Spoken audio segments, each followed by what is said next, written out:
Sa unang gabi ng kasal, ginahasa ko si Suyorong. Kinaumagahan, namumula ang kanyang mga mata, para siyang isang galit na kuneho.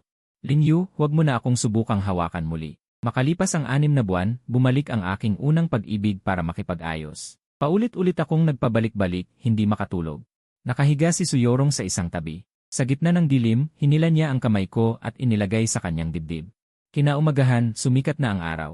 Umulan ang nyebe buong magdamag. Ang mga karakter ng kasayahan sa kaldero at bintana ay nanginginig sa lamig. Sa loob ng silid, sobrang init ng sahig. Ang aking bagong asawa ay nakahiga sa isang tabi ng kama, matigas na hinihila ang kumot. Sa isang iglap, ang kanyang mga mata sa umaga ay namula. Pumipitik-pitik ang kanyang pilikmata, para siyang isang inis na kuneho. Nang magsalita ang babae, mahina at paos ang boses. Linyu, wala ka bang katapusan? Pumikit ako, tumayo, kumuha ng isang basong tubig, at binalikan siya sa tabi ng kama. Hindi mo alam kung ano ang mabuti para sa'yo. Tinutulungan kita. Namula ang babae sa hiya, lalong humigpit ang hawak niya sa kumot. Dahil sa tensyon, lumitaw ang mga ugat sa kanyang braso. Napakaganda ng linya ng kanyang braso. Sa susunod na sandali, tinanggi niya ang kamay kong may tubig. Isang malakas na lagapak, tumama ang baso sa sahig, nagkalat ang mga piraso. Nailang siya, ang kanyang mga mata ay puno ng matinding sama ng loob.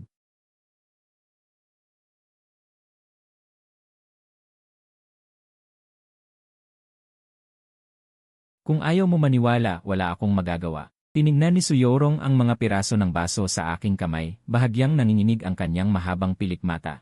Nagpakita ang takot sa kanyang mukha. Ano ang gusto mong gawin? Patayin ako. Ang batang ito, papasok na sa bilangguan, di ba? Anong kalokohan yan, pabiro kong sabi. Matulog muna sa kapatayin. Namula si Suyorong sa hiya, matigas na kinagat ang kanyang labi. Ang kanyang maningning na itim na mga mata ay nakadikit sa akin. Mula ngayon, huwag mo na akong subukang hawakan muli. Natahimik ang hangin. Itinapon ko ang mga piraso ng baso, at inilagay ang malamig kong daliri sa loob ng kumot. Nagtagpo ang malamig na jade at mainit na pabango. Nanginginig ang babae sa lamig, gusto niyang umatras. Hindi sinasadyang tumaas ang kanyang boses. Ano bang gusto mong gawin? Sinadya ko siyang biruin. Walang hiya akong bumulong sa kanyang tainga. Akin ka, gusto kitang matulugan, matutulugan kita. Bago ang kasal, kumalat na ang iskandalo ko kay Suyorong. Usap-usapan sa circle, ilang beses ko siyang ginulantang sa harap ng maraming tao. Malamig akong tiningnan ng dalagang may mataas na estado. Lahat ng sinabi niya ay hindi maganda. Linyu, hindi kita gusto. Lumayo ka sa akin. Siling, hindi ako nakikipag-usap sa mga tulisan. Miss Ling, magpakapal ka naman ng mukha. Saglit, kumalat ang balitang tinanggihan ako sa panliligaw sa buong lungsod. Sobrang nakakahiya. Kaya pinatali ko siya. Nakaupo si Suyorong sa upuan, nakatali ang kamay at paa, dilat na dilat ang mga mata, namumula ang tainga. Pinigilan ko siya. Hinalikan ko siya ng paulit-ulit. Linyu, tumigil ka, sabi niya. Pulang-pula ang kanyang mga mata na para bang tutulo ang dugo.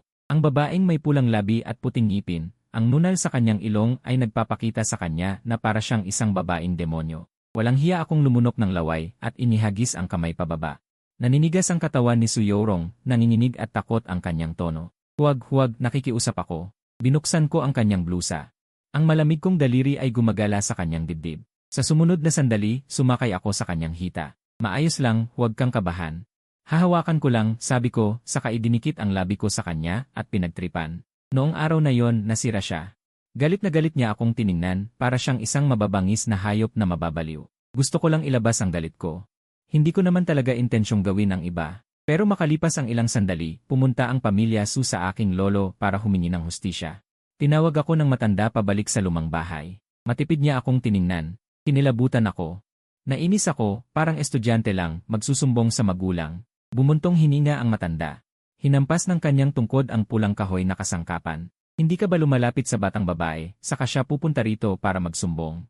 Huwag kang maniwala sa kanyang kalokohan. Hinalikan ko lang siya ng ilang beses. Wala naman akong ibang ginawa. Lalo pang nagalit ang aking lolo, muntik nang lumihis ang kanyang balbas. Tinuro ako ng kanyang daliri. Hinalikan mo lang siya. Ilang halik lang. Linyu, kung sasabihin mo yan, naniniwala ka ba? Nawala ang aking kumpiyansa. Pero gusto ko pang magpaliwanag. Hindi, kanino ka ba lolo? Bakit ka pumapanig sa iba? Hindi ako pinagandahan ng matanda. Lumalim ang kanyang boses. Kung magkakaroon ka lang ng kaunting responsibilidad, hindi na ako makikialam. Ang mga kalokohang ginawa mo sa mga nakaraang taon. Tamad na akong banggitin. Nagkaroon ka na ba ng seryosong kasintahan? Hinimas ko ang aking noo. Nakonsensya akong ibinaba ang aking mga mata at umupo sa sopa. Mahina kong sabi. Hihingi ako ng tawad. Pinaghihinalaan ko na dahil sa pagpupuyat kagabi, nagkakaroon ako ng guni-guni. Hindi ko inaasahan, Lolo, nagbibiro ka lang, di ba? Tumayo ang matanda. Tiningnan niya ako ng masama. Sino bang nagbibiro sa'yo? Nakuha mo na ang babae. Ayaw mong managot? Wala ka bang kahiyan? Magpakasal. Ganyan na yan. Itigil mo na ang iyong mga kalokohan. Kung magluloko ka sa labas, babaliin ko ang iyong mga binti. Maaga namatay ang aking mga magulang, ang aking lolo, ang ilan sa mga kamag-anak ko sa mundong ito. Pero ang pakikipag-alyansa sa pamilya. Medyo katawa-tawa. Narinig ko, ayaw din ni Suyorong ng kasunduang kasal. Sakto, siya na lang ang mag-arte bilang masamang tao. Kaya nang tanungin ako ng aking lolo. Sa aking pananaw, alam kong naisahan ako. Ang kasal ng pamilya Ling at Su. Maharlika ang kasal. Ang isang kasunduang kasal ay nag-ugnay sa interes ng dalawang pamilya. Matatag na pinagbuklod sa kasal, si Suyorong ay labis na naging malayo. Nakasuot siya ng damit pangkasal, nakatayo roon, malamig at marangal. Napakaganda, napatitig ako, naisip ko. Ang mukha na ito talagang kapanapanabik. Maayos na nagaganap ang lahat. Maliban sa baso ng alak na may droga, pagkatapos ay nag-away siya sa akin. Umabot sa tenga ng matanda. Mula sa lumang bahay, may mensahe na ako raw ang magpatalo sa kanya. Dahil si Suyorong ay 6 na taong mas bata sa akin, napatawa ako sa galit. Kahit na medyo sobra ang ginawa ko. Ngunit maraming arranged marriage sa circle, hindi ko narinig na mag-asawa na nagkatulog lang ay magagalit na. Nagpakasal, kami ay naghiwalay ng silid. Ako si Lin Yu ay boss. Araw-araw pag-uwi sa trabaho, kaharap ko ang mukha ni Suyorong. Si Liu ay nag-text sa akin, ang tunog ay umaalingaw-ngaw sa villa. Boss Lin, regalo ng mga kapatid sa iyong kasal, gusto mo ba? Alam ko, tinutukoy niya ang pangyayari na natrap si Suyorong. Sumagot ako ng may galit na pagngangalit ng ngipin. Maraming salamat, napaka-considerate mo para sa akin. Malaki ang sama ng loob. Kung ganoon, lumabas tayo maglaro. Ang mga kapatid ay ikaw na lang ang kulang. Yung karne na yan ay natikman mo na, hindi mo ba alam kung gusto mo? Ayaw ka lang niya, tama na. Siya ay maganda ang hitsura. Ngunit maraming magagandang babae. Ang mga kapatid ay naghanda ng 100 para sa'yo. Pupunta ka ba o hindi? Ang mga salita ni Liu ay tumatama sa aking baga, pinapagalit ako ng husto. Sasagot na sana ako, naramdaman kong nanlalamig ang likod. Lumingon ako. Si Suyorong ay nakatayo sa pintuan ng silid tulugan. Ang babae ay parang libong taong nagyelong mummy, ang mga mata ay naglalabas ng mga kutsilyo. Natakot ako at tumalon mula sa sofa. Ikaw ba ay multo? Walang ingay ang paglalakad. Namumutla ang kanyang mukha, nangungutya. Humanap ka ng 100 escort. Hindi ka ba natatakot magkasakit? Hindi ka marunong magsalita ng maayos? Siya ay sumagot ng hindi nagpatalo. Nanggaganso sa loob ng kasal, gusto mo pa ng maayos na usapan? Lumapit ako sa ilang hakbang. Tumigil sa harap niya, nagkatinginan. Pinipigilan ko ang galit at tinanong siya. Kailan ako nanggaganso? Ikaw ang magtanong sa sarili mo. Mapanuyang tono. Nagpapanggap na mang-asar, itinulak ko siya. Itinaas ang boses. Suyorong, wala ka bang sakit? Ang kasal ay ipinanukala ng pamilya mo. Pumayag ka sa kasal. Ngayon puro kakakaiba. Bahagyang nautal ang mahaba niyang katawan. Ang kamay na nakahawak sa hamba ng pinto ay biglang sumikip. Siya ay tumingala, sandali. Namumula ang mga mata, nanginginig ang tinig na may hinanakit. Maghiwalay na tayo. Natulala ako saglit, natahimik sa kanyang sinabi. Ang hangin ay malamig. Nagpatahimik ako sandali, umupo muli sa sofa. Makapal ang gabi. Sa pamamagitan ng malaking bintana, ang anino ng babae ay nakadikit doon. Nakikita ko ang kanyang mukha. Ang mga pinong ekspresyon, hinanakit, pagpupunyagi. Ilingon niya ang mukha, ang gilid ng mukha ay nakatago sa madilim na ilaw. Alam kong hindi niya ako gusto.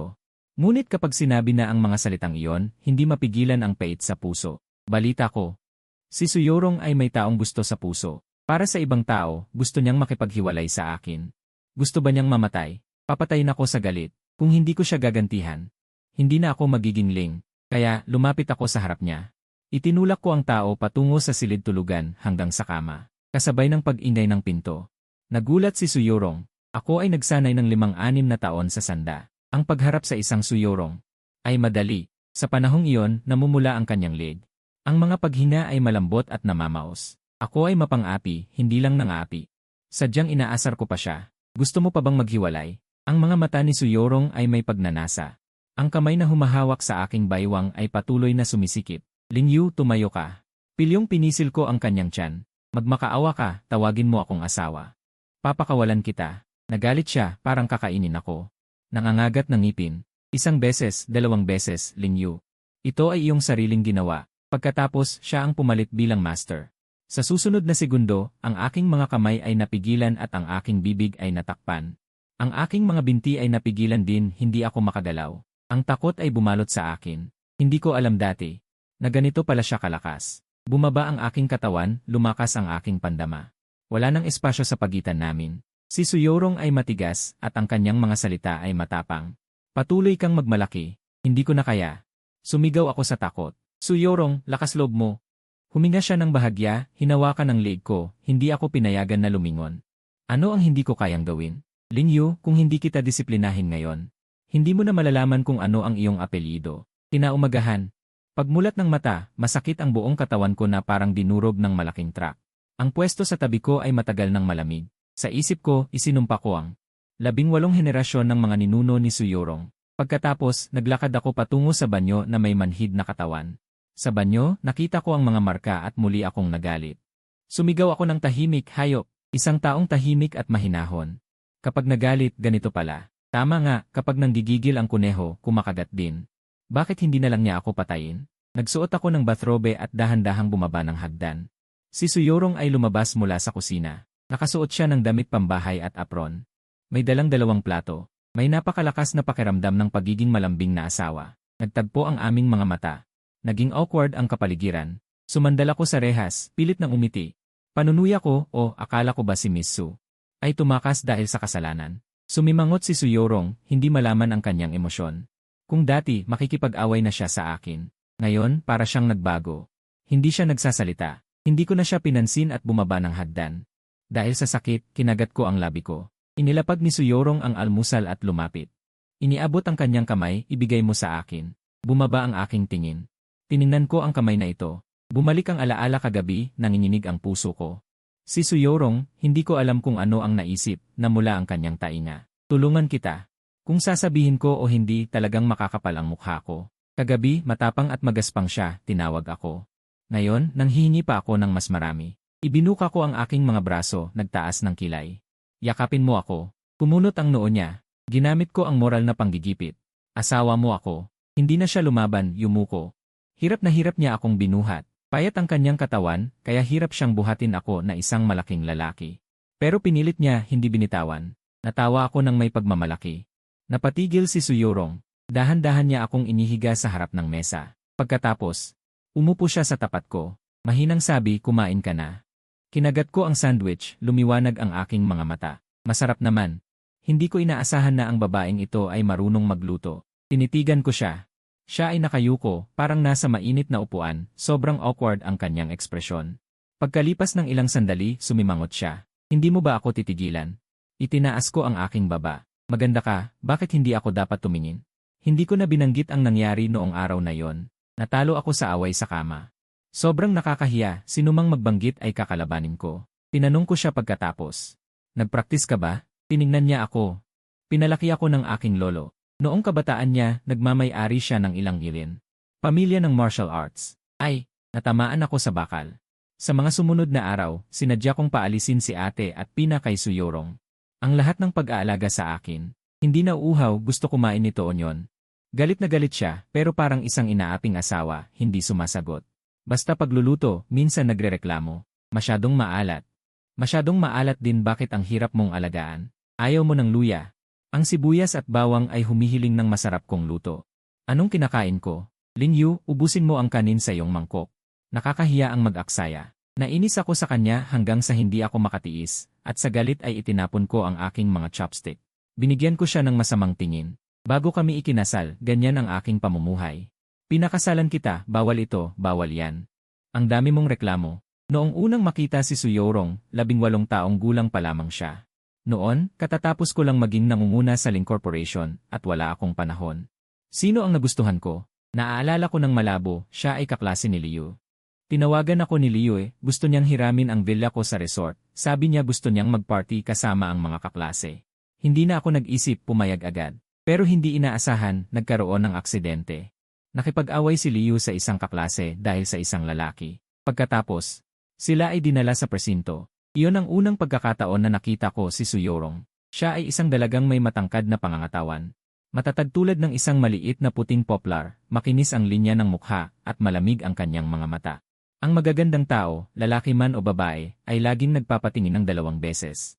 Hinila ni Liu si Liao sa tainga palabas. Pumasok kayo sa presinto. Ang galing-galing ninyo.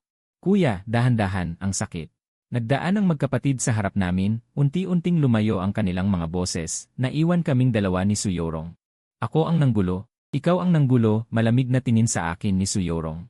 Ako ay nasa legitimate defense. Umiti ako, bata pa. Ang tigas ng ugali. Nang malaman ko, ang lalaking nagustuhan ni Liao ay si Zuyan. Pero ang taong gusto ni Zuyan ay si Suyorong. Pumunta ako kay Liu para pag-usapan ng trabaho, umiiyak si Liao sa opisina. Yuje, hindi ba normal para sa isang babae na makipag-away para sa taong gusto niya? Bakit pinutol ng kuya ko ang aking card? Nasa meeting pa si Liu naiinip ako. Binigyan ko siya ng payo, agawin, bakit hindi agawin? Ang babae ay hindi nag-aaway, ano ang inaagaw na lalaki? Gusto ko lang siyang asarin. Pero makalipas ang 6 na buwan, sumama si Zuyan kay Liao sa pag-aaral sa ibang bansa. Balita ko. Nalungkot si Suyorong ng matagal. Muli ko siyang nakita sa kaarawan ng kanyang lolo. Sumama ako sa aking lolo para maglaro. Inutusan ni Lolo Su na tawagin akong kuya. Sa harap ng maraming tao. Tinignan niya ako ng may pag-iingat, idinagdag ang aking WeChat, at pilit na tinawag akong Yuj. Sa pribado, sinadya ko siyang asarin. Bakit Yuj? Tawagin mo na lang akong kuya. Kuya na. Suyorong, Linyu. Pwede ba kang magsalita ng normal? Hindi ba ako normal? Normal lang ang tumawag ng kuya, hindi ba? Ang dumi ng kanyang puso. Sumumpa ako, noong mga oras na iyon, itinuring ko siyang tunay na kapatid. Ngunit sa mga sumunod na araw, palagi siyang nasa harapan ko. Simula noong unang taon niya sa kolehiyo, nagsimula siyang magnegosyo. Naiinis ako. Bakit hindi na lang mag-aral ng mabuti sa eskwelahan ang isang kolehiyala? Bakit magnenegosyo?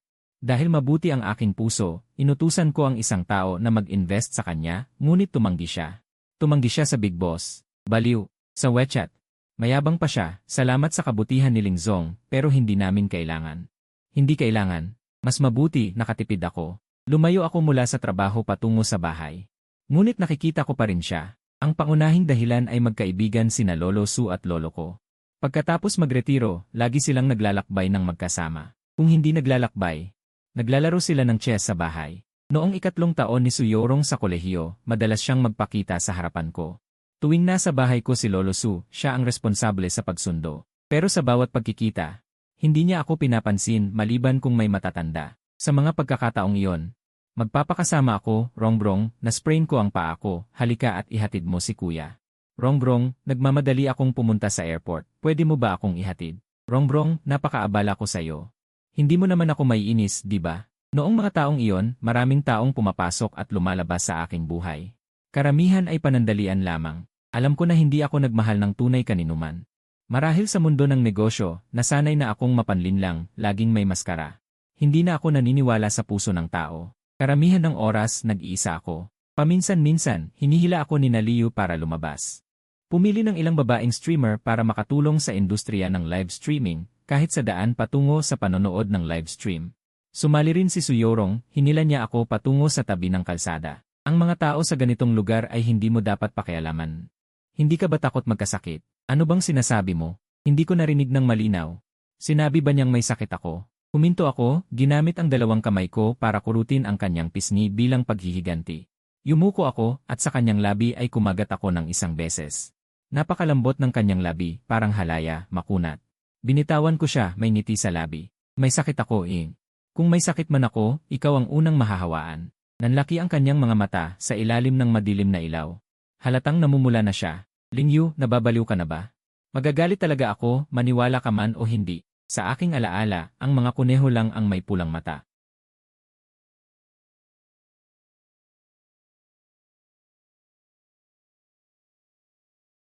Habang hinahabol, lumalayo, lalong hinahabol hanggang sa igapos ko siya.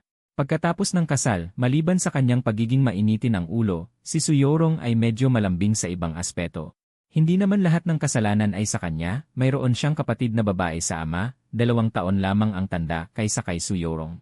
Bago ang kasal, pagkatapos mamatay ang ina ni Suyorong, dinala ng kanyang ama si Sunyanbay pauwi. Isang beses, sinamahan ko siya pauwi upang kumain, at nagkita kami ng kanyang kapatid na babae. Nasa itaas ang ama ni Su, kami lang ang 3 sa ibaba. Si Suyorong ay hayagang may galit kay Sunyanbay. Pagkatapos kumain, tinawag ng ama ni Su si Suyorong sa kanyang pag-aaralan, sa bulwagan. Ako na lang at si Sun Yanbay ang natira. Tamad siyang nakaupo, ang kanyang mga mata ay magaan na dumapo sa akin. Ang ganda ng itsura ng bayaw, kung ito ay tungkol kay Suyorong. Matagal na siyang nagalit. Ginamit ko na, sabi niya na mababaw ako. Naisip ko si Suyorong, bigla akong ngumiti. Ang babaw naman. Si Sun Yanbay ay nakangiting nakatingin sa akin. Hindi naman, napakatapat ko eh. Marami na akong nakitang mga bata na nagpapanggap na matalino, pero ngayon ko lang nakita ang isang sadyang nagpapagamit. Umupo ako sa tabi niya, ginaya ang kanyang pag-upo, at kumuha ng ilang buto ng pakwan. Sige, tapat din akong magtatanong. Bakit mo inaayawan si Suyorong? At tinitiis mo pa na tawagin siyang ate. Ano ang pakay mo? Para inisin siya eh. Naramdaman niya ang pang-inis ko, nagyelo ang ngiti sa kanyang mukha, ngunit hindi nagtagal. Muli itong bumalik, may ilang hindi pagkakaunawaan sa pagitan namin ng aking ate. Bagamat magkapatid sila, ibang-iba ang kanilang mga personalidad. Kaya kung hulaan na si Suyorong, na may ugaling sumasabog agad, ay maraming beses nang nalugi sa dilim. Hindi lang nalugi, malamang ay hindi rin natututo. Ang hula na ito ay napatunayan pagkatapos lumabas si Suyorong mula sa pag-aaralan. Sandali akong pumunta sa banyo at nag-away na ang dalawa sa bulwagan. Si Suyorong ay may background. Sa away, siya ay lubos na nangingibabaw. Grabe ang labanan. Hanggang sa bumaba ang ama ni Su mula sa itaas, saka natapos ang gulo. Si Sun Yanbay ay may pasa sa mukha. Hinawakan ang kamay ng kanyang ama, may pagsinghot sa kanyang lalamunan. Tatay Li, huwag mong sisihin si ate, kasalanan ko lahat. Kung hindi niya ito sinabi, mabuti pa. Pero sa pagsabi niya, lalo lang itong nagningas. Tumingin ang ama ni Su kay Sun Yanbay, may lungkot sa kanyang mga mata. Pagkatapos, itinuro niya ang galit kay Suyorong. Siya ang kapatid mo eh. Kahit ayaw mong tanggapin, siya pa rin ang kapatid mo. Gusto mo ba siyang patayin gamit ang kamao? Puno ng galit ang mukha ni Suyorong, pilit na bumulong mula sa kanyang mga ngipin. Ang aking ina ay nagsilang lamang ng isa ni. Kung sasabihin mo pa yan, sa susunod ay papatayin ko talaga siya. Inilagay ko ang aking kamay sa aking mga mata. Ang tanga talaga ng batang ito. Tama nga, itinaas niya ang kanyang kamay. Sinampal siya nito. Walang hiya ka, nababaliw ka na ba? Pinaghihinalaan ko na niloko ako ng aking lolo. Alam niyang magulo ang pamilya Su, ngunit ipinakasal pa rin niya ako rito. Sa ganitong sitwasyon, bago kumain ay hinimok pa ako ng ama ni Su na magkaanak agad. Parang ipinagbili na ako sa pamilya Su. Sumagot ako ng pabasta-basta, simple lang ang dahilan. Hindi naman ako umaasa sa pamilya Su upang mabuhay. Ngunit si Suyorong ay lumaki sa pamilya Su, gusto niyang lumaban. Ngunit hindi siya makalaban. Matapos ang malaking gulo, hinila niya ako. At umalis ng galit na galit. Pagdating sa bahay, pumasok siya sa banyo nang walang imik. Pagkalipas ng 20 minuto, kumatok ako. Suyorong. Buksan ang pinto, walang sumasagot. Magbibilang ako hanggang 3. Kung hindi ka magsasalita, papasok na ako. 3. 2. Bumukas ang pinto mula sa loob. Nakabalot si Suyorong sa robe. Basang-basa ang mahabang buhok na nakalatag sa balikat. Pula ang mga mata, parang isang kawawang munting hayop. Iniangat ko ang kamay at hinawakan ang kanyang pisngi. Kumunot ang noo ni Suyorong. Halika, haplusin ko ang sakit mo. Umupo kami sa kama. Sandaling natigilan si Suyorong. Wala namang dapat itanong. Sa huli, dahil sa napakaraming taon ng alitan, basta may dahilan, mag-aaway na lang. Pero bilang legal na asawa, gusto ko pa ring paalalahanan siya ng ilang bagay. Huwag na munang manakit ng basta-basta.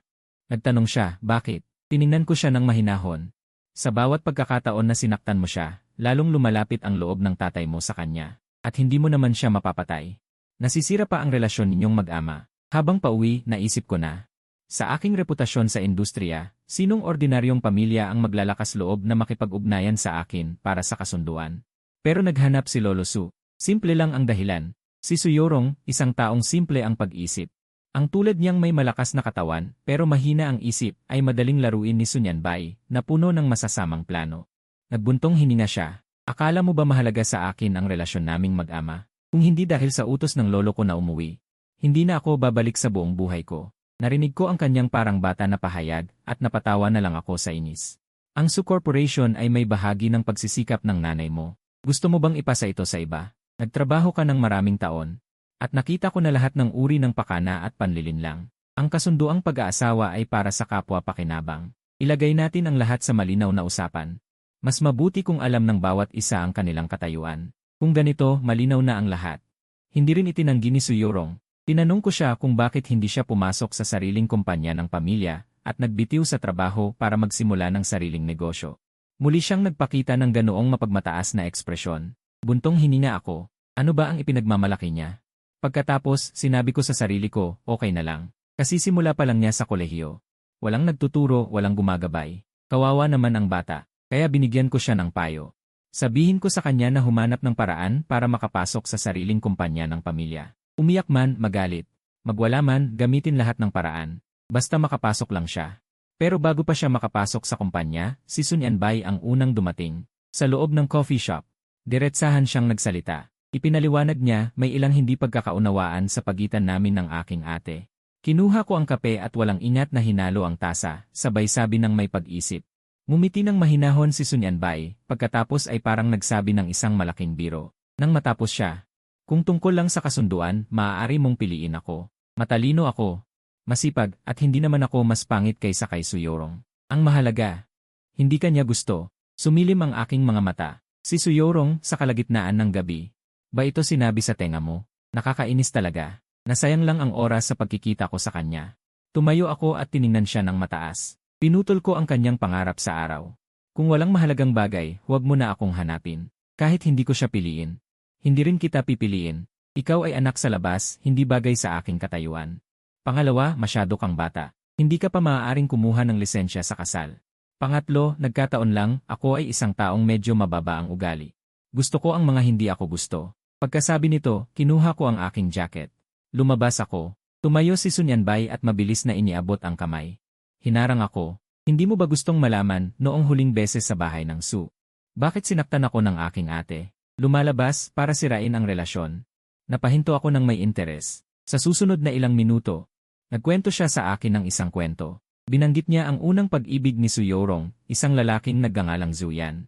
Sabi niya kung gaano sila nagmamahalan ng husto, kung paano nawalan ng kontrol si Suyorong para sa kanya. Pagkatapos, umalis ang lalaki papuntang ibang bansa at iniwan siya. Nainis ako. Iyon lang, si Suyorong ay nagkunwaring umaliw sa akin. Bayaw, sinasabi ko ito sa'yo, walang ibang kahulugan. Si Kuya Zuyan ay bumalik sa bansa. Ang aking ate ay nakipagkita sa kanya. Bilang isang kapatid, tinanong ko lang kung kamusta na siya, sinaktan ako ng ate ko. Ano bang gusto niyang ipahiwatig? Kilala ko si Zuyan, iniwan niya si Suyorong. Lalabanan ko siya. Ano naman doon? May balita ako tungkol sa pagbabalik ni Zuyan sa bansa. Dahil dito, pinalayas ni Liu ang pinsan niyang palamunin papuntang ibang lungsod. Sabi niya, iniwan ni Zuyan si Liu sa ibang bansa at may niligawang banyagang babae. Hindi ako interesado sa nakaraan ng iba, ang mahalaga sa akin ay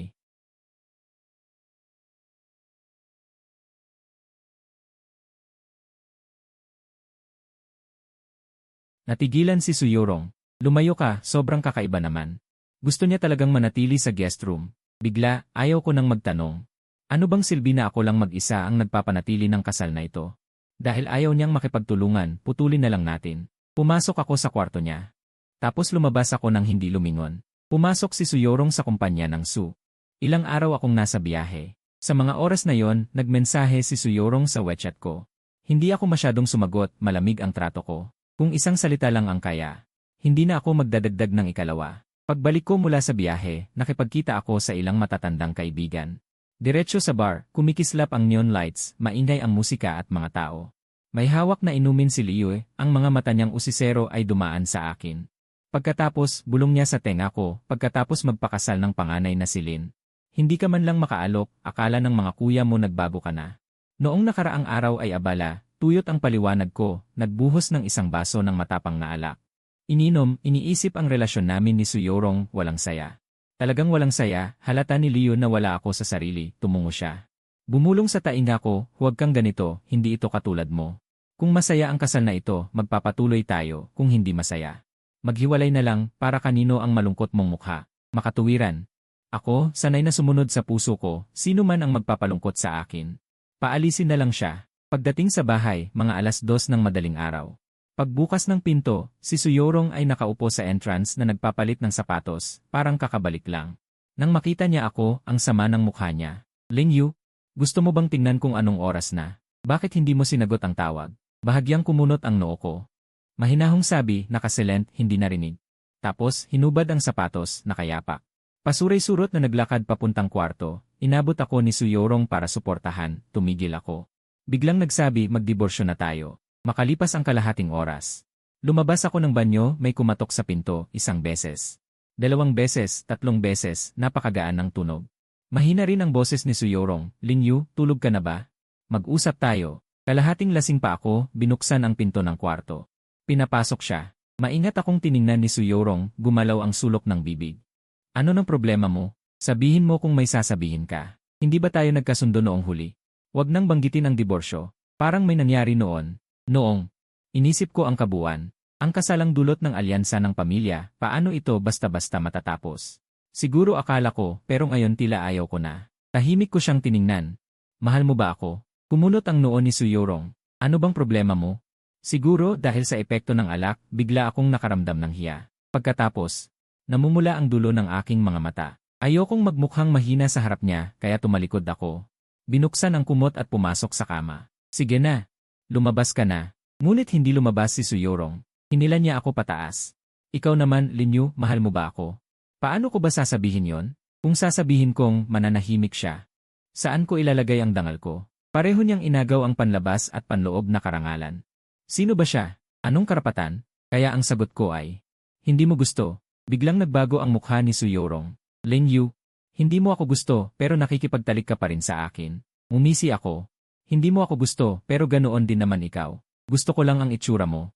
Ang iyong kaluluwa, hindi ko talaga kayang pahalagahan. Hindi ba pareho lang tayo? Kung hindi ako siling, pipiliin mo ba ako, Linyu? Hindi pa ako lubusang nagigising.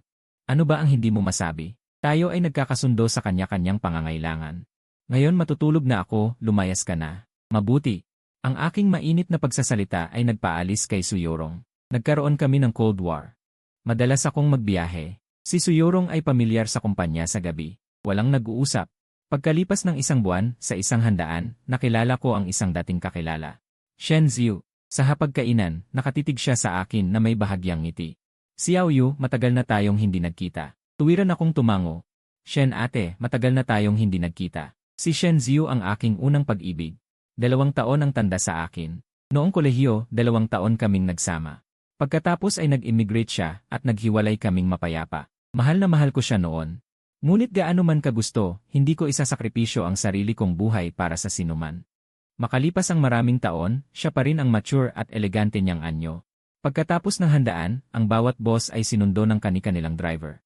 Si Shen Ziu na nakasuot ng trench coat ay nakatayo sa tabi ng kalsada, parang naghihintay ng tao. Paglabas ko, lumapit siya sa akin at tumigil sa harap ko. Mahinahong boses, narinig ko, may asawa ka na.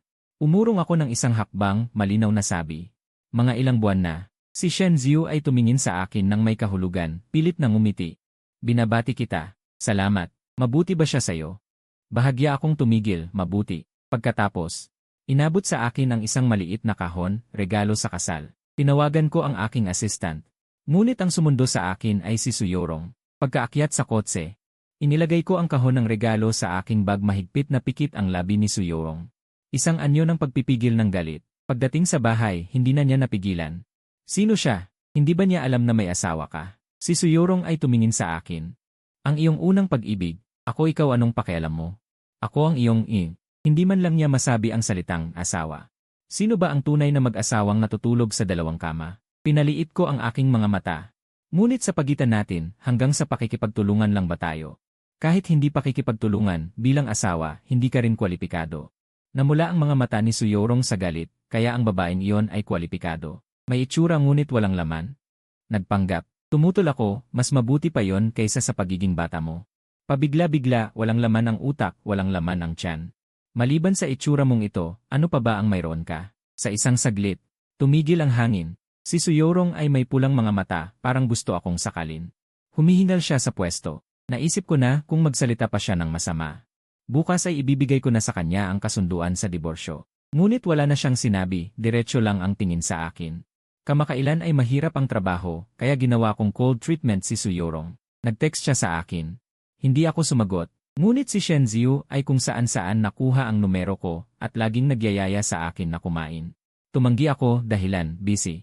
Ano ba ito? Ang babaeng gusto kong matulog ay hindi marunong umintindi, ang babaeng ayaw ko. Parang pandikit na patuloy na kumakapit. Nakakainis. Hindi nagtagal. Dumating ang holiday ng Mayo 1. Tinawag ng aking lolo kami ni Suyorong sa lumang bahay para magtanim ng puno. Sa likod bahay, may dala akong isang timba ng tubig at isang pala. Ang orihinal ay walang imik, lolo, gusto mo bang magtanim ng puno 402? Nagpakuha ako ng mga tao para magtanim para sa inyo. Tingnan nyo ako puno ng pagkakamali 403 sumulyap sa akin ang aking lolo. Isang hapon ay isa lang ang natanim mo, walang tigil ang dada 404 umuwi ka na, pumasok ka lang para manggulo. Iwan mo na lang si Rongbong sa akin 405 ang sinabi niya ay parang tunay silang lolo at apo. Tumingin ako sa harap 406 dalawang hanay ng mga punla, maliban sa likuran ko na punit, naupo ako sa lupa 407 tiningnan ako ng aking lolo, saka tumingin kay Suyorong, bahagyang umubo, 408 Rongbong, ano ang ibig mong sabihin? Namula na naman ang mga mata ni Suyorong 400 ibinaba niya ang kanyang tingin, lolo, ayaw ko nang makialam 410 ang diborsyo, hindi ba siya ang unang nagbanggit? Nagpapanggap ka pa 411 pinasabi ng lolo ko na mag-usap kaming mabuti, pero matigas ang ulo ko. Kapag nagsimula na akong magmatigas 412 sabi ng lolo ko, 413 sabi ng lolo ko, 414 na sabi ng lolo ko, 415 sabi ng lolo ko, 416 na sabi ng lolo ko, 417 sabi ng lolo ko, Rongbong. Ano ang ibig mong sabihin 418 na mula na naman ang mga mata ni Suyorong, ibinaba niya ang kanyang tingin, lolo 419 ayaw ko nang makialam. Ang diborsyo, hindi ba siya ang unang nagbanggit 420 nagpapanggap ka pa, pinasabi ng lolo ko na. Mag-usap kaming mabuti, pero matigas ang ulo ko 421 kapag nagsimula na akong magmatigas. Tumatanggi akong makipag-usap, hindi na kumain ng hapunan 422 diretsyo akong umakyat sa itaas. Bago matulog, sumunod si Suyorong 423, hindi ko maintindihan, bakit siya pumasok. Sa ilalim ng aking mapagsiyasat na tingin 424 humiga siya sa kabilang bahagi ng kama, sa dilim. Puno ng galit ang aking dibdib 425 paulit-ulit akong pumihit. Hindi makatulog, hinila ni Suyorong ang aking kamay 426 ilagay sa liwanag. Nang tagsibol, gusto mo? Naiintindihan mo ba? 427 sandali, tumahimik ang hangin, bakit? 428 umupo rin si Suyorong, gulat ang kanyang mga mata. Linyu 429 maging makatuwiran ka, mula simula hanggang wakas. Ikaw ang nangaapi sa akin 430 ano ang karapatan mong humingi ng diborsyo? Tumango ako, kung gayon gusto kong magpalit ng taong aapihin 431 pwede ba? Biglang tumahimik si Suyorong, matapos ang ilang sandali 432 tiningnan niya ako ng mapupulang mata, hindi pwede. Ano? 433 bihira siyang sumigaw sa akin, sinabi kong hindi pwede ang diborsyo, hindi rin pwede na magpalit ka ng taong aapihin 434 hindi talaga pwede, lahat ay hindi pwede. Hindi pwede kung hindi pwede 435 ano ba ang iyong ingay, hating gabi na, hindi naman ako bingi 436 tumahimik siya ng ilang segundo, saka nagtanong, Linyu 437 mahal mo ba talaga ako? Kung mahal, ano ba ang totoo o hindi? 438 matatag siyang nagsalita, ang dami mong tao sa paligid noon, lahat ba talaga sila ay minahal mo? 439 ano ang pinagkaiba ko sa kanila?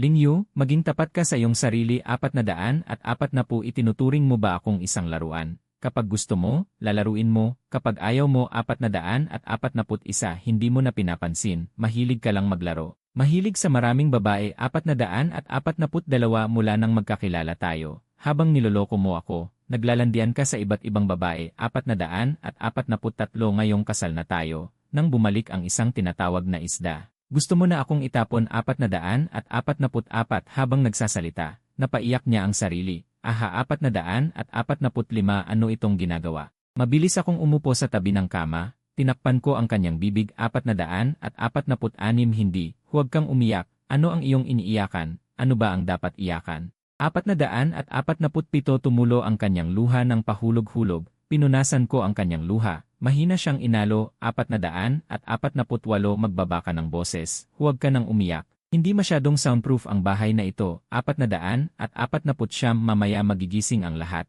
Pagkatapos kong sabihin, lalo siyang umiyak 450. Pinatanim ko para sayo. Tignan mo ako, buong katawan ko ay masakit. Tiningnan ako ng lolo ko, isang puno lang itinanim mo buong hapon, ang dami mong reklamo. Umuwi ka na, pumapasok ka lang at gumugulo. Iwan mo na lang si Rongbong sa akin.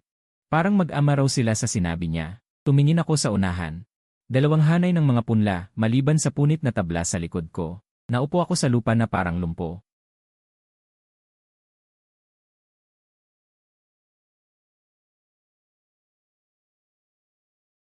Tumingin sa akin ang lolo ko, saka tumingin kay Suyurong, at bahagyang umubo. Rongrong, ano ang ibig mong sabihin? Namula na naman ang mga mata ni Suyurong. Ibinaba niya ang tingin. Lolo, ayaw ko ng pakialaman. Diborsyo, hindi ba siya ang unang nagbanggit? Ano ba ang pagpapanggap? Sinabi ng lolo ko na dapat kaming mag-usap ng maayos, pero ako ay napakatigas ng ulo. Kapag naging matigas na ako, sabi ng lolo ko, sabi ng lolo ko, sabi ng lolo ko, sabi ng lolo ko, sabi ng lolo ko, sabi ng lolo ko, Rongrong, ano ang ibig mong sabihin? Namula na naman ang mga mata ni Suyurong. Ibinaba niya ang tingin. Lolo, ayaw ko ng pakialaman. Diborsyo, hindi ba siya ang unang nagbanggit? Ano ba ang pagpapanggap? Sinabi ng lolo ko na dapat kaming mag-usap ng maayos, pero ako ay napakatigas ng ulo. Kapag naging matigas na ako, tumatanggi akong makipag-usap. Hindi man lang ako kumain ng hapunan. Diretso akong umakyat. Bago matulog, sumunod din si Suyurong. Hindi ko maintindihan bakit siya pumasok. Sa ilalim ng aking matalim na tingin. Humiga siya sa kabilang bahagi ng kama. Sa dilim, puno ng galit ang aking dibdib. Paulit-ulit akong pumihit, hindi makatulog. Hinawakan ni Suyurong ang kamay ko. Inilagay sa liwanag ng tagsibol, o kaya, naiintindihan mo ba? Sandaling natahimik ang hangin. Bakit? Umupo rin si Suyurong, may kaguluhan sa kanyang puso. Lingyu, maging makatuwiran ka naman. Mula simula hanggang dulo, ikaw ang nangaapi sa akin. Bakit mo gusto makipaghiwalay? Kung pumayag ako, gusto ko lang magpalit ng apihin. Pwede ba? Si Suyurong ay biglang tumahimik. Ilang sandali. Namumula ang mga mata niya habang tinitingnan ako. Hindi pwede. Ano? Galit na galit siyang sumigaw sa akin. Sinabi ko na hindi pwede ang diborsyo at hindi rin pwede na magpalit ka ng apihin. Talagang hindi pwede. Lahat hindi pwede. Hindi na lang. Anong pinag-aaway-away mo? Hating gabi na, hindi naman ako bingi. Kumalma siya ng ilang segundo tapos nagtanong muli. Lingyu, totoo bang gusto mo ako? Kung gusto, gusto. Ano bang totoo o hindi? Mariin niyang sinabi. Marami kang tao sa paligid mo noon. Lahat ba sila ay talagang gusto mo? Anong pinagkaiba ko sa kanila? Lingyu, maging tapat ka. Itinuturing mo ba akong laruan? Kapag gusto mo, lalaruin mo. Kapag hindi gusto, hindi mo man lang pinapansin. Mahilig ka lang maglaro at mahilig ka sa iba't ibang babae. Mula nang magkakilala tayo, habang nililigawan mo ako, nagde-date ka sa iba't ibang babae. Ngayong kasal na tayo, pagbalik ng isang tinatawag na you, gusto mo agad akong itapon. Sa pagsasalita, naiyak siya. Ha. Anong klaseng gawain ito? Mabilis akong umupo sa tabi ng kama at tinakpan ang bibig niya. Hindi, huwag kang umiyak. Bakit ka umiiyak? Ano bang dapat iyakan? Tumulo ang luha niya. Pinunasan ko ang luha niya at mahinahon siyang pinayuhan. Pakiusap, huwag kang maingay. Huwag kang umiyak. Hindi ganito kahiwalay ang tunog ng bahay na ito. Maya-maya, magigising ang lahat. Pagkasabi niya, lalo siyang lumakas ang iyak. Hindi ba ako ang galit? Bakit naging ako ang umaalo sa kanya sa hating gabi? Tayong dalawa ay hindi natulog at pinag-usapan ang nakaraan natin sa langit at lupa. Sabi niya noong 18 ako ay ginigipit ko na siya. Gusto niya bang pakinggan ang sarili niya? Ilang beses ko siyang pinatawag ng kuya. Ganyan ba ang gipit? Nakakulong ako sa kumot, takip ang noo. Pakiramdam ko ay mawawalan ako ng malay. Sumusumpa ako, naisip ko lang na maganda ka. Gusto kitang asarin. Nalungkot siya, may luha pa sa mukha. Gusto mo lang mangakit ng mga tao, kahit anong uri ay gusto mong subukan. Ilang beses ka bang nagpupunta sa mga babaeng streamer, kahit hindi ka nagbabayad? Gusto ka rin nilang ligawan. Paano niya nalaman? Hindi pwede. Palagi niyang binubunyag ang aking mga lihim. Parang ako'y nagiging basura. Pumikit ako. Nina, hindi ba gusto mo si Zuyan? Hindi ba siya lumapit sa'yo? Pumunta ka ba sa kanya? Bakit ako lang ang pinupuna? Niloko niya ako. Gusto ko pa rin siya. Gaano ba ako kababa? Haha. Itinaas ko ang aking mga tenga para makinig sa chismis. Naghintay ako ng kanyang kwento. Kamakailan lamang. Si Zuyan ay bumalik mula sa pag-aaral sa ibang bansa. Tinawag niya ang aking mga kaibigan para lokohin ako at pinilit akong makipagbalikan. Sabi niya kay Liao at Yang Nina ay laro lang. Hindi ba nakakatawa? Masaya ba ang pagtatalik? Sa isip ko, sinagot ko siya, masarap makipagtalik sa kanya. Parang ngayon, pinagsisisihan ko na binawi ko ang aking kamay, pero nahihiya akong bumalik. Si Suyurong ay nagsasalita pa rin mag-isa. Lingyu, hindi mo dapat gawin ito. Alam kong gusto mo akong paglaruan, pero hindi ka dapat masyadong lumampas. Hindi mo ako pwedeng abusuhin. Bakit hindi mo na ipinagpatuloy? Binaliktad ko siya at inusisa. Basang-basa ang kanyang mga mata. Parang nagtatanim ng binhi sa aking puso. Hindi mo ako pwedeng pabayaan dahil gusto mo ako. Pagkatapos ng mga salitang iyon, namulaklak ang lahat. Dumating ang mundo na makulay. Inilapag niya ang kanyang kamay sa aking mga mata. Bahagyang bumaliktad ako, nanginginig ang balikat sa kakatawa. Si Suyorong ay nahiya. Inalis niya ang aking kamay. Pinilit akong tumingin sa kanya. Lingyu, gusto mo ba ako? Totoo ba ito? Medyo naiilang ako, mainit ang dulo ng aking tainga. Antok na ako. Dapat matulog na ako. Hindi siya pumayag. Huwag matulog. Sabihin mo muna ang gusto mong sabihin bago matulog. Matawa ako, mga mata ko ay nanlilisik. Bigyan mo si kuya ng hawakan ng six-pack. Sasagutin ka ni kuya ng maayos. Pagkatapos naming magkasundo ang isa't isa. Si Suyorong ay nagbigay sa akin ng maraming kahilingan. Hindi pwedeng pumunta sa mga babaeng streamer, hindi pwedeng kumain kasama ang ibang babae. Hindi pwedeng makipag-usap sa mga babae dahil sa trabaho. Bilang kapalit. Sa labas ng kama, susunod ako sa kanya. Sa kama, susunod siya sa akin. Huwag mong sabihin. Medyo kilala niya ako. Ibinigay niya sa akin ang kanyang card. Kinuha ko ang secondary card. Sabi niya ibibigay niya ang lahat ng kanyang kayamanan sa akin. Sa hinaharap, lahat ng pera niya ay sa akin din. Ang ganitong uri ng walang pag-aalinlangan na pagbibigay. Kung sinabi mo lang na gusto mo ako, mas lalo pa akong maaakit. Hindi ako kulang sa pera, pero dahil sinabi niya yon, ginagamit ko ito ng walang konsensya. Sa pagtitipon kasama ang mga kaibigan, ginamit ko agad ang card ni Suyorong. Namili kasama si Liu. Ilang libong piso na sapatos na pang-brand, ilang 10,000 piso na relo. Walang kurap ang mata nang bumili. Nang makita niya ang aking pagiging maluho, tumingin siya na parang alam na niya. Ay naku! Sabi ko na nga ba, paano matatalo ni Suyorong ang isang tulad mo? Ikaw ang tunay na soro. Kapag hinahabol mo siya, wala kang ginagastos. Kapag natutulog ka sa kanya, siya pa ang magbabayad para sa'yo. Lingyu, kaya mo talagang kumita sa negosyo.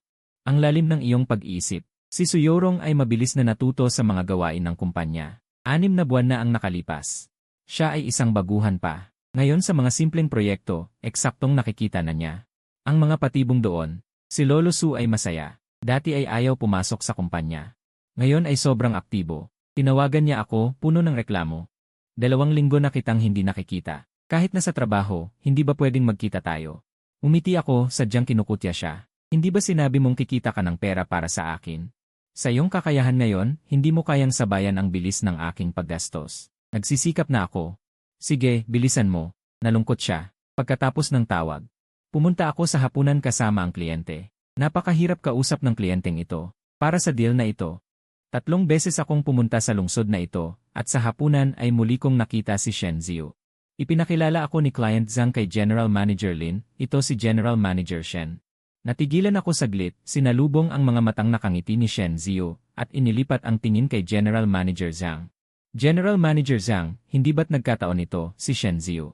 Ate ko sa paaralan, ang hangin ay puno ng pakikitungo, biglang naging masigla si General Manager Zhang. Xiao Lin, bakit hindi mo sinabi kanina, hindi ba't isa lang tayong pamilya? Tingnan mo ang gulo ng bagay na ito, sa negosyo ay ganito talaga, kahit gaano kakakay. Wala kang kapantay kung magkakaroon ka ng koneksyon, pagkatapos pirmahan ang kontrata, bumalik ako sa hotel. Pagkatapos maligo, tumunog ang telepono, hindi kilalang tawag. Xiao Yu, may oras ka bang uminom sa isang lugar? Naging alaala na lang siya sa akin. Hindi magandang gamitin ang tao tapos itapon agad, nagpadala siya sa akin ng lokasyon. Nagkita kami sa isang tahimik na bar, mahinahon ang musika. Inabot sa akin ni Shen Ziu ang isang baso ng prutas na alak, narinig ko na arranged marriage ka. Wala kayong nararamdaman sa isa't isa, hindi totoo, maayos kami. 6 na taon siyang mas bata sa'yo, hindi ba nakakapagod ang pakikisama mo sa kanya, parang anak mong babae? Pinutol ko siya, tinanong, Shen Ziu. Ano ba talaga ang gusto mong sabihin? Tumitig siya sa akin, matagal. Xiao Yu, nagsisisi ako, nitong mga nakaraang taon. Miss na miss kita, ang liwanag ng buwan noong kabataan, o baka kanin lamang. Sa pagkakaalam ko, si Shen Ziu, nitong mga nakaraang taon ay hindi naman naubusan ng kasama. Paano niya nagawa, pagkatapos makipagtalik sa maraming lalaki, sasabihin niya sa akin ang mga ganyang salita?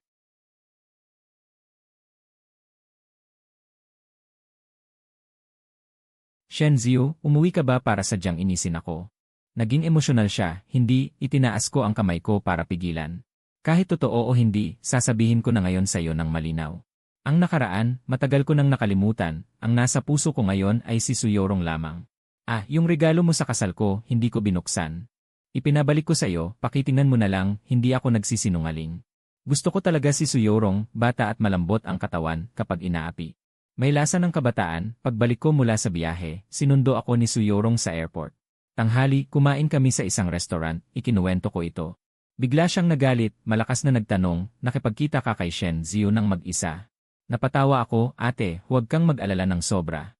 Inilihis niya ang mukha, inalo ko siya, sinabi ko naman sayo. Hindi ko siya gusto, tinanggihan ko siya ng matindi, nagmamatigas siyang nakatungo ang mukha. Ngayon gusto mo ako, gusto, pumikit siya na may kumikislap na mga mata. Hihintayin kong magpatuloy, aapihin ka, na mula ang dulo ng kanyang tainga. Nagpatuloy ako ng masama, maganda kang umiyak, sexy kang humihingal. Masarap ding hawakan ng iyong six-pack, tinakpan niya ang bibig ko, na mula ng todo ang mukha dahil sa hiya. Lingyu, may babala sa tono ko, pinakawalan niya ako. Sumuko na siya, sa buong buhay mo, ako lang ang pwedeng gawin mo nito. Sa iba, huwag mo nang isipin, bumalik na si Shen Ziyu sa ibang bansa, bago umalis. Tinawagan niya ako, tinanong kung pwede ko siyang ihatid bukas, nakaupo si Suyorong sa kama. Parang sinasabi, kung maglakas loob kang ihatid siya, papatayin kita, umubo ako ng mahina. General Manager Shen, magandang paglalakbay, pinatay ang tawag. Sinipa ko siya ng walang tsinelas, ang laki ng selos mo, sabihin mo sa akin ang totoo. Matagal mo na ba akong gusto, dati ba nagpapanggap ka lang na cool, gumalaw si Suyorong sa kama. Ang nakataling pulso, nalulungkot, lagi akong passive. Paano siya naging ganito? Dumilim ang aking mga mata, dumapa ako para halikan siya. Hindi nagtagal, mabigat at matinding paghinga, kumalat sa buong kwarto. Pinigilan ni Suyorong ang emosyon, paos na boses, Lingyu. Bigyan kita ng pagkakataong humingi ng awa. Labis akong natutuwa. Bakit? Ikaw ang hindi makakilos. Pagkasabi niya noon, naputol ang kanyang lubid. Gusto kong tumakbo, hinila ako pabalik, napasigaw ako. Suyorong, lakas ng loob mo. Ang lahat ng mga salita ay nilamon ng halik.